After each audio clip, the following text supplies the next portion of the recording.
Recording in progress.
Hi, I'm Tara Griffin. I'm the Education and Heritage Officer at the London Irish Centre.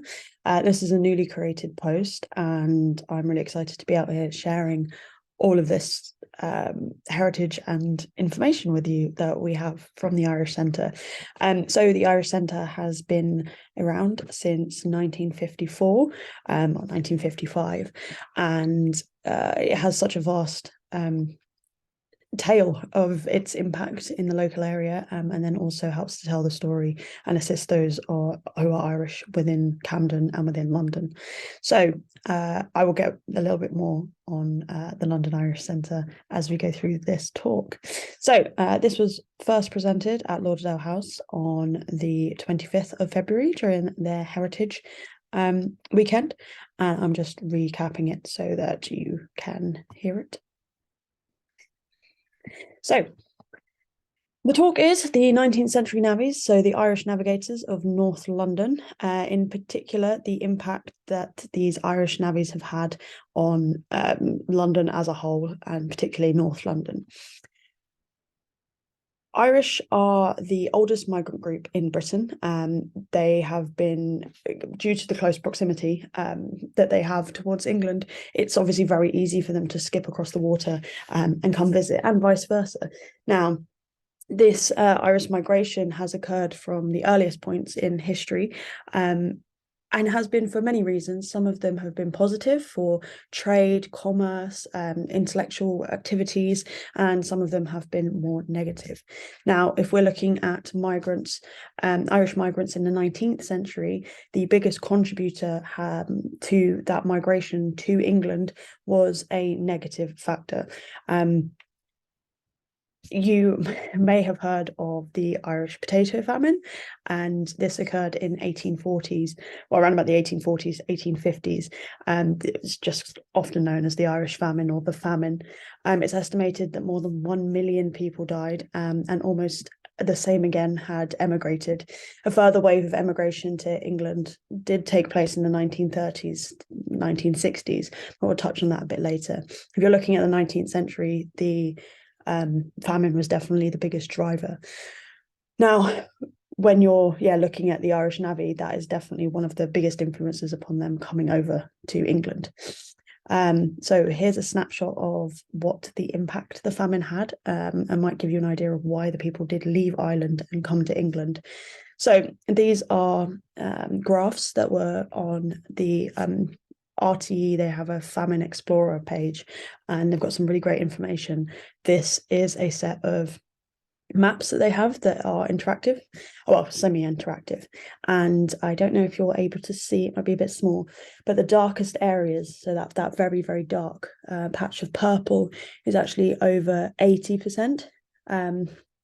Well, actually, depending on which one you're looking at. So if we look at the percentage decline in holdings from 1847 to 53, which is the very first one right here, that's over 32%. You can see it immensely impacts the west of Ireland, and it continues as a pattern across all three.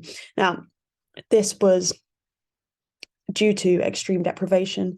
There was starvation, and harsher taxes were in place, and there were mass evictions that were taking place because the land that was owned, you had to pay tax for the amount of people that were on your land. And so the people, it is a horrible decision, but the people who own the land or were working at who were higher up, who had higher up the kind of social ladder, who had tenants living on their land, were being taxed more for having those tenants, and they themselves were struggling. Once the famine hit, it hit every single layer of the society, and so you ended up with this horrible kind of decision that one had to make of saving yourself or saving the people on your land. And a lot of the time, saving yourself was the thing that people did. So Ireland's population fell more than 8 million to 6.5 million between 1841 and 1851. That's a hell of a lot. By a century later, it had dropped down to 4.3 million. So that's a lot of people. And the impact that the famine has continues for that century. The kind of impact of this mass death and mass emigration all kind of lends into an infrastructure problem later on. So this is the percentage of deaths. So that dark patch, it's on this one actually, that is over 82.5% of the population of those areas had passed away during the most extreme periods of the famine. So that's incredibly tense. If you were living in those lands, I mean, the amount of trauma in the area, but the need to get out, if you had the ability and means to do so, you could see why people would be pulled towards going pretty much anywhere else. But England being so close, and England having an interesting development. So the Industrial Revolution is happening in England. And so there's a lot of work available, and this might be one of the reasons that a lot of people did. One, the proximity, and two, the availability of work. So there, by 1851, there were over 6,000 Irish in Islington alone. So that's quite a substantial number. London has Great Britain's biggest Irish population, and there's a particularly big community in the area of like northwest London. And we'll look a little bit at why that might be in a moment. Another large community was also in the Archway area, and many of the Irish there were called navvies. So why were they called navvies? Well, actually, let's go back to the northwest thing first. So how did they get here? If you were on the west coast of Ireland and you wanted to leave, or even if you were in the like main section of Ireland, your best bet was to come up and to go to Dublin and to get the ferry across to Holyhead. And on here you can see we've got one of the ticket stubs from arriving at Holyhead, and here is a kind of etching image that's of the arrival of the express boat at Holyhead. So when it's landed, coming back in from Ireland. If you're in Northern Ireland, it was most likely that you would you would go out from Belfast and then drop into Scotland. But I think the Holyhead one tended to be the most well-known and the most frequented route. So they would arrive, and the work that they had would be working as a navigator. So a navigator is where we get the term Irish navvy from, navvy being short for navigator. Now, navigators weren't just Irish. There was a term for the job, not for the people, well, for the job and for the people doing it. But that wasn't specifically just Irish people who were doing that work. Now, the work itself was navigating canals. It was building them. And if you live in North London, you might be familiar with Regent's Canal. Now, Regent's Canal, I always think of as just a short little bit of canal. And then I know like of a few other bits and pieces down by King's Cross and some other little canal bits, but I don't really think of it as a whole system. But when you actually look, it's humongous. This is the Grand Union. Now, the Grand Union was many different segments of canalway that all got amalgamated into one big network. And this is London down in the bottom corner, and it stretches all the way up pretty much to Birmingham, up to Birmingham, and then actually certain points does continue and changes into a different canal system. But this is vast, and then look at how much work would be needed to create this. The foundation wasn't already there. This was it being built. So the popular belief, is that all navvies were Irish, but that's not true. There was a great migration of the Irish that came over to England to build this, and then they also went to America, and they spent a lot of time. So this image here is actually American navvies, Irish navvies, who were building the canal systems in America, and they've documented quite a lot about the navvy experience of the Irish, whereas England hasn't really kind of documented it that much.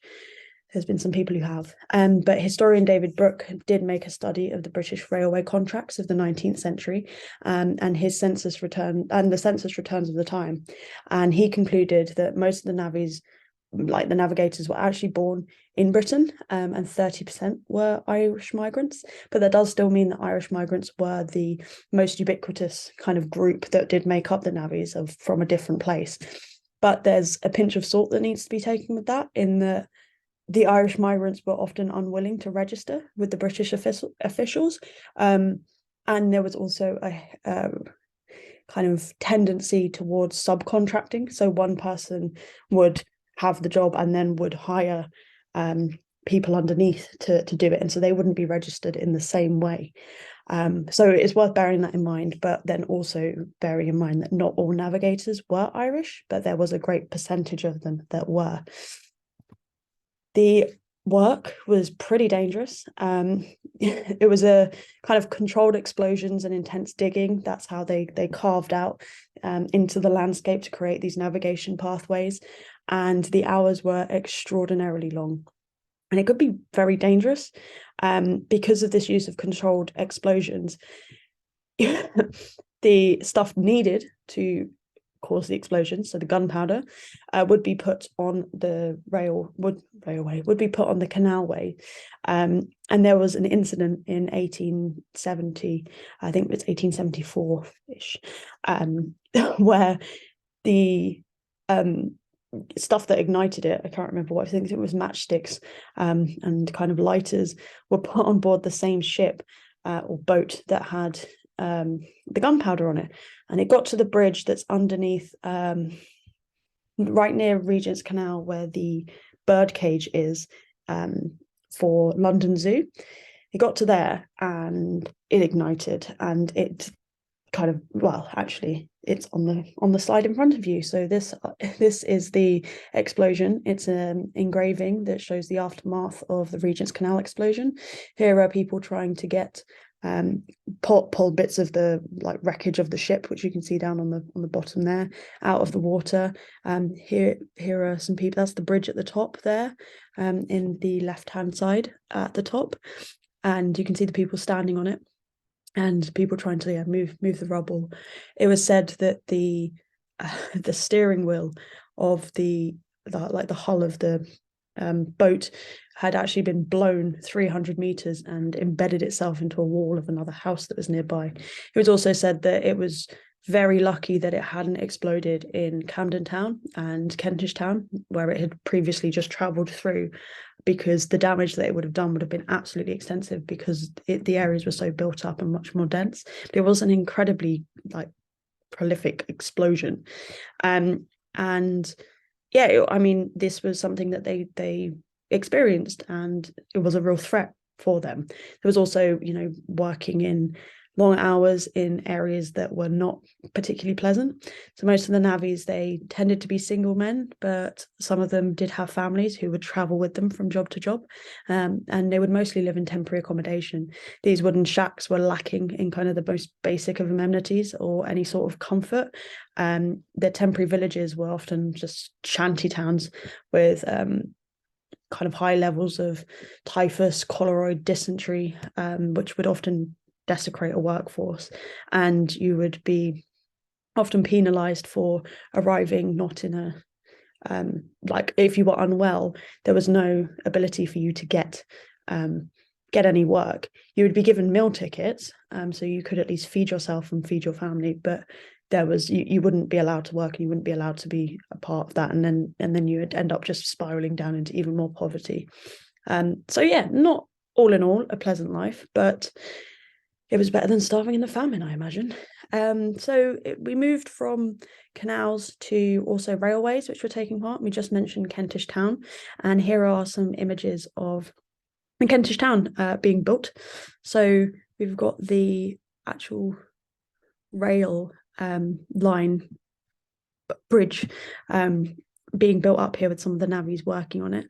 And if you look, the building that's on this side and this building here is sort of the building where Kentish Town is written, if you know the area. It's a really lovely, it still is now one of my favourite places to stand and kind of look out, because the sunset you get across there is just stunning. But these are really great images. So these are from the, it does say it on the screen, but I can't see. I think it's like 1840. So this is that being kind of pulled together. The Dubliners actually have a song about this as well, which you might hear on the next slide. So 141, me corduroy bridges I put on. Me corduroy bridges I put on to work upon the railway,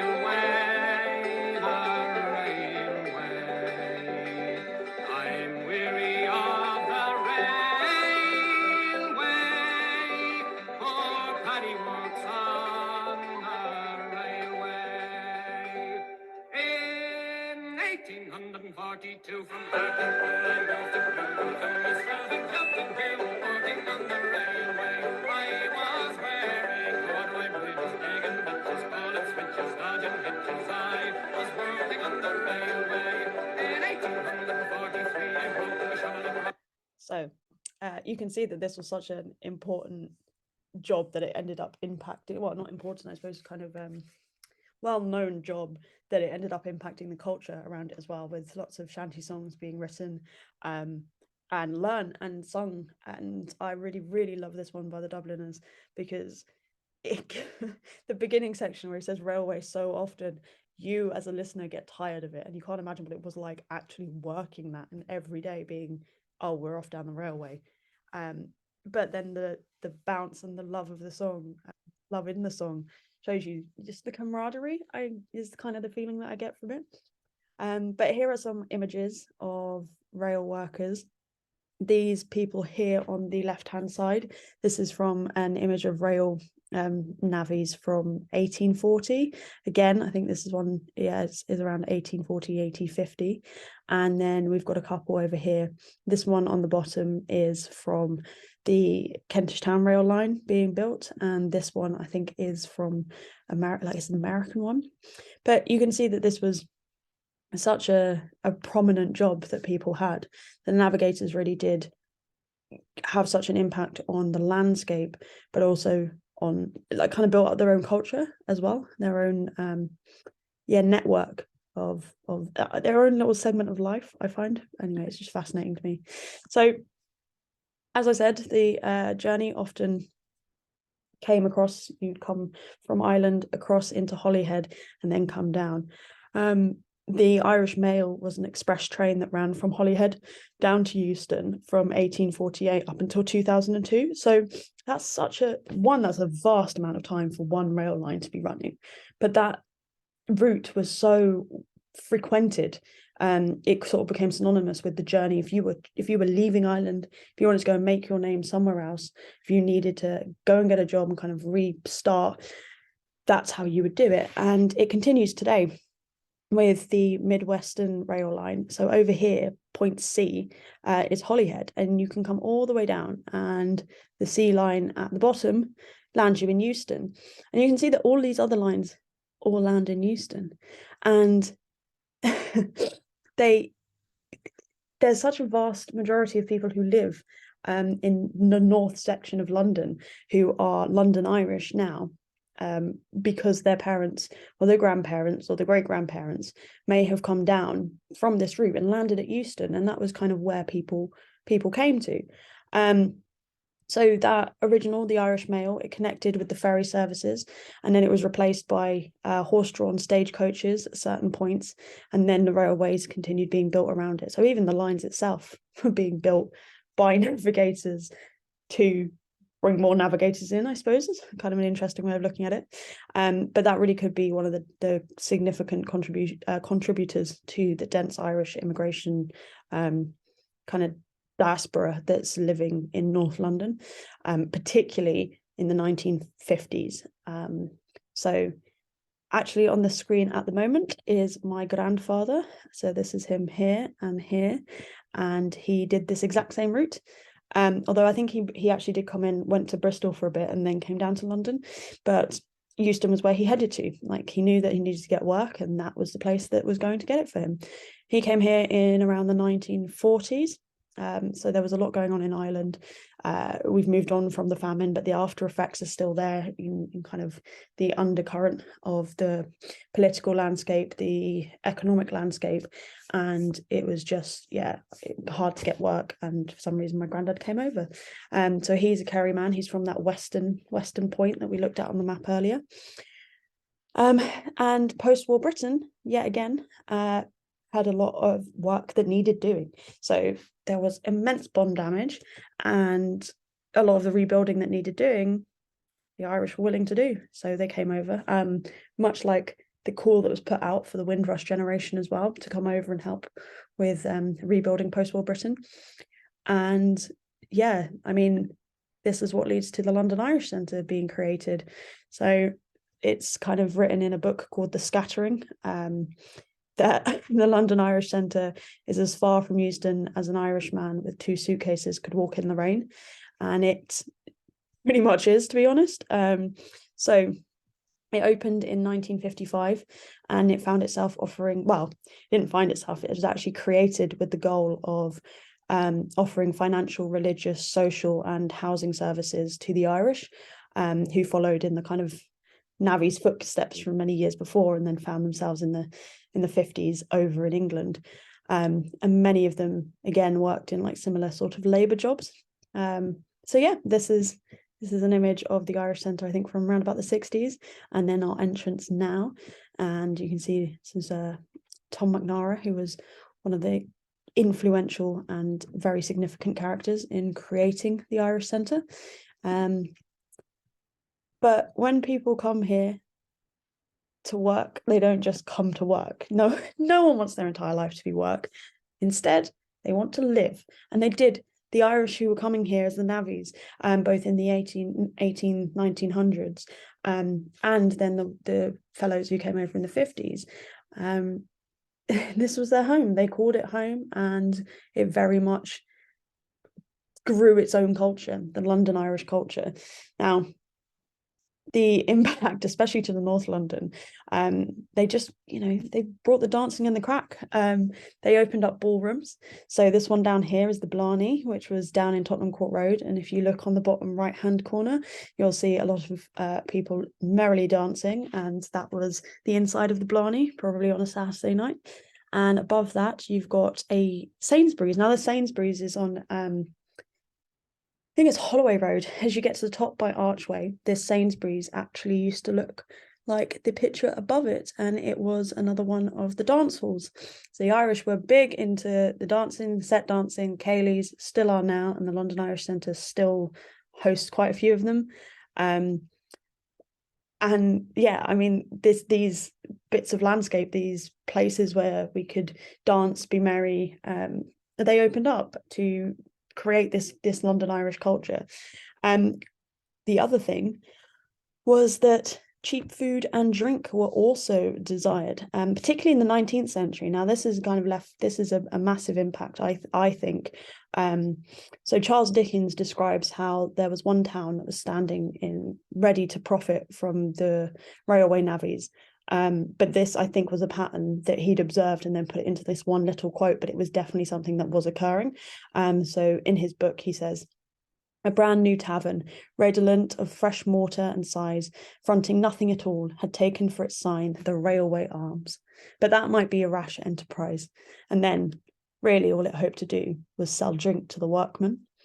Now, in the centre of the screen, you'll see lots of little red dots running along both Camden High Street and then all the way up Archway into Highgate. All of these dots are pubs.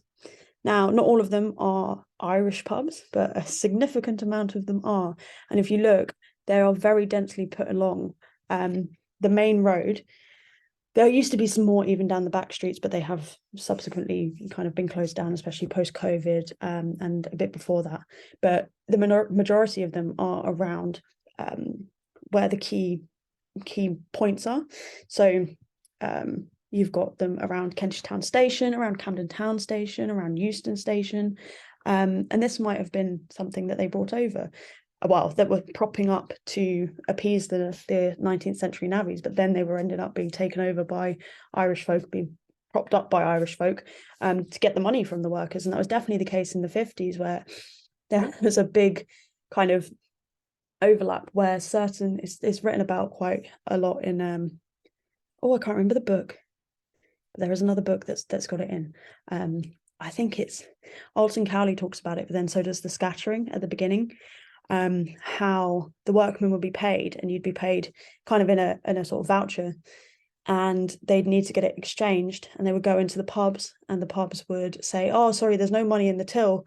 Can't break your money for you now," and then would lead to the person, like the subby or the navvy, sitting in the pub drinking. And then at the end of the day, they would only get the kind of bottom ends of their change back. And this was only a way of basically the pub getting the money from them. They didn't need to wait until the till was full to be able to change the money up for them and pay them. So there's an interesting correlation between the navigators, the pubs, and then obviously the landscape that pops up around those areas and how that's continued today. The other impact is on industry in itself. So the talent bank and resources that were created from these 19th century navvies, and then also from the navvies of the 50s, who kind of really owned their work. They turned into massive companies. So you've got the Griffin Scaffolding Company, which you've probably seen. Then there was the Murphys. So there was a Grey Murphys and a Green Murphys, and now pretty much I think it's only the Green Murphys that are still around. The O'Donovans. There's so many more, but these were just the ones I could think of at the top of my head when I was sitting there. McAlpines as well. So these kind of that knowledge base has turned into them affecting and basically taking ownership of a whole section of industry. And the other one is in culture. So those first waves of Irish navvies who were coming over impacted by creating, as we saw with the Dubliners and that song, their own kind of culture around themselves, but that created culture for us now in that, so if you look at the Beatles, all four of them have Irish ancestry. All of their great-grandparents are from Ireland, and they travelled over here and settled in Liverpool, which was another alternate route. So you could come in from Holyhead and then go up to Liverpool, or you might even be able to come straight across and dock in Liverpool. So that them moving gave us the Beatles. I mean, well, actually, no, completely gave us the Beatles. There's a massive population of the Irish in, and I think Liverpool has something like 75% of its population has Irish ancestry. But it wasn't just the Beatles.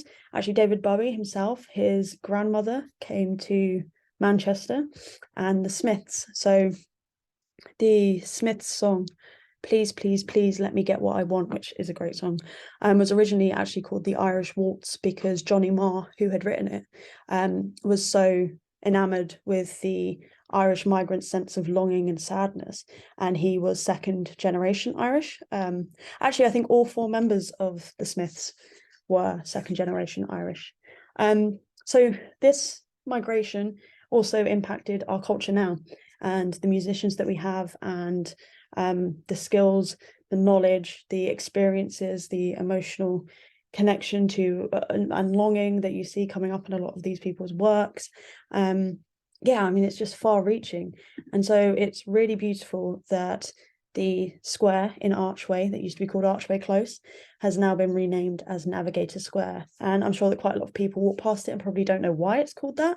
On my picture, I know I always thought it was like when I first heard it as a term, I always pictured like Amelia Earhart in a little hat, and the kind of glasses, and like it was a kind of First World War plane driving, but it isn't. It is all about the people who went out of their way to help build Britain, whose need to emigrate here was a real need, but who gave so much to the country without actually kind of getting that much recognition for their work.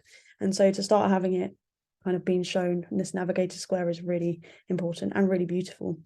As part of this, the work of the London Irish Centre recently has been to acquire Alton Cowley's work, who has gone out of his way to identify these men and their work that they did in help building Britain. He's even got a book called The Men Who Built Britain, and he created that book out of all of the interviews, all of the like photos, the stories that these men and their experiences that they had, and he's pulled it all together, and we have just acquired it at the London Irish Centre, which is amazing. But before I wrap this up, there's another set of people that I'd like to mention, because this has been extraordinarily men heavy, if you haven't noticed. But there is actually a whole nother project going on that focuses on the Irish nurses and their contribution. So at one time, I think it was around the 1950s, 1960s, the Whittington Hospital was actually over 70%. No, I think it was 70 to 80% staffed by Irish nurses. So the Irish women also did come over here, and there aren't that many accounts that I've found so far of the kind of women who came over in the 19th century as Irish immigrants, but that we do have a great resource of the Irish nurses who came over in the post-war era, especially as some of them are still around today, which is great. And so we can try and get those stories.